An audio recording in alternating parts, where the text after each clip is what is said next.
The Goblin and the Grocer. Once upon a time, in a small village in Denmark, there was a tiny goblin who lived in a grocery store. The store belonged to a kind old grocer who loved to read books. The goblin was very small and very curious. He had a little bed made of straw in the corner of the store, and he loved to listen to the grocer's stories. The grocer was a friendly man with twinkling eyes and a white beard. He loved to read books, especially those with beautiful pictures and wonderful stories. Every evening, after the store closed and the village became quiet, the grocer would light a candle, sit in his comfortable chair, and read a book. The goblin would sneak out of his bed and climb up to the grocer's shoulder to listen.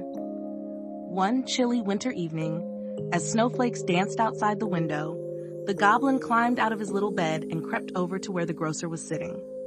The grocer was reading a big book with beautiful pictures. The goblin peeked over the edge of the book and saw colorful drawings of castles, princesses, and brave knights. He loved the story so much that he wanted to see more. The grocer noticed the little goblin and smiled.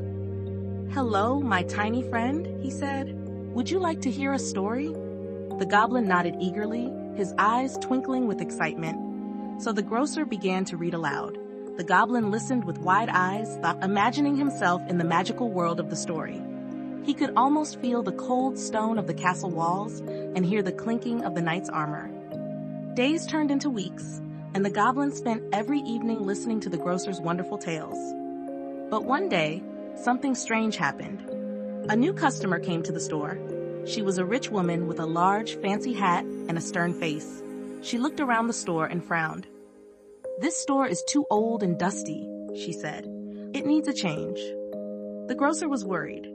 He loved his little store just the way it was, but he also needed to make his customers happy, so he decided to buy some bright, shiny toys and decorations to make the store look new. The goblin didn't like this idea. He thought the store was perfect, with its cozy corners and old books.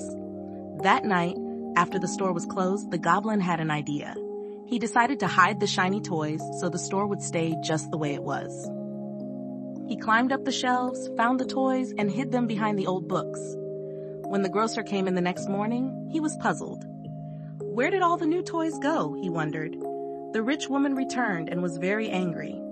"You need to find those toys," she demanded. The grocer searched everywhere but couldn't find them. The goblin felt a little guilty but also happy that the store still felt cozy and old. That night, the goblin saw the grocer sitting quietly, looking sad. The grocer missed the new toys because he wanted to make the children in the village happy. The goblin realized he had made a mistake. He didn't want to make the grocer sad. So, he decided to put the toys back. He climbed up the shelves again and placed the toys where the grocer could find them. The next morning, the grocer was surprised and happy to see the toys back in their place. The rich woman returned and smiled when she saw the shiny toys. "Now this store looks much better," she said. The children in the village came to the store and were delighted to see the new toys. They played and laughed, and the store was filled with joy. That evening, the goblin sat on his little straw bed and thought about what he had done. He realized that change can be good, even if it means letting go of things we love. The grocer came over and patted the goblin on the head. "Thank you, little friend," he said. "You've made the children very happy." The goblin smiled, feeling warm inside. From that day on, he decided to help the grocer with the store. He would tidy up the shelves, keep the books in order, and make sure the toys were always in their place. And every evening, after the store was closed, the grocer would read a story to the goblin, and they would both drift off to sleep with happy hearts. The next day, the goblin woke up early and saw the grocer sweeping the floor. The goblin decided to help. He picked up a small broom and started sweeping too. The grocer chuckled when he saw the tiny goblin working so hard. "You are a very helpful goblin," he said with a smile. As days went by, the goblin and the grocer became even better friends. They worked together to keep the store tidy and make it a pleasant place for everyone. The goblin loved helping the grocer and learned that making others happy also made him happy. One evening, a little girl came into the store. She was looking for a book with beautiful pictures. The grocer showed her a book with colorful drawings of fairies and magical lands. The goblin peeked from his hiding place and saw the girl's eyes light up with joy. The little girl bought the book and left the store with a big smile on her face. The goblin felt very proud. He knew that the book would bring the little girl lots of happiness, just like the grocer's stories had brought him happiness. The grocer saw the goblin's proud expression and gave him a knowing nod. As winter turned to spring, the goblin noticed more and more children coming to the store. They would come in with their parents, looking for toys and books. The store was always filled with laughter and excitement. The goblin loved seeing the children so happy. He would often hide behind the shelves, watching them play with the toys and read the books. One sunny day, the grocer decided to hold a special event at the store. He invited all the children from the village to come for a story time. The goblin was very excited. He helped the grocer set up chairs and decorate the store with colorful ribbons and balloons.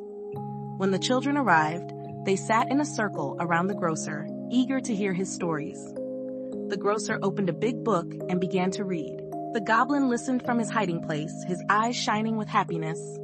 The children were captivated by the grocer's stories, just like the goblin had been. After the story time, the grocer gave each child a small toy as a gift. The children were thrilled and thanked the grocer. The goblin felt a warm glow in his heart.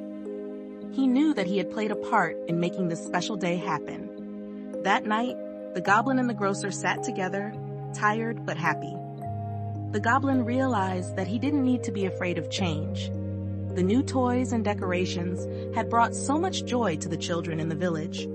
He had learned that sometimes change can make things better. The grocer looked at the goblin and said, "You know, my little friend, you have taught me something very important. Change can be good, and working together makes everything better." The goblin smiled and nodded. He knew that the grocer was right. From that day on, the goblin embraced the changes in the store. He continued to help the grocer, and they both made sure that the store was always a happy and welcoming place for everyone. The goblin had learned that helping others and working together brought happiness to everyone. And so, the goblin and the grocer lived happily ever after in their cozy little store filled with stories, toys, and laughter. Moral of the story: we learned that change can be good, even if it feels different at first. It's important to think about others and how our actions affect them. Helping others and working together can bring happiness to everyone. We should always try to do what is right and make our friends and family happy.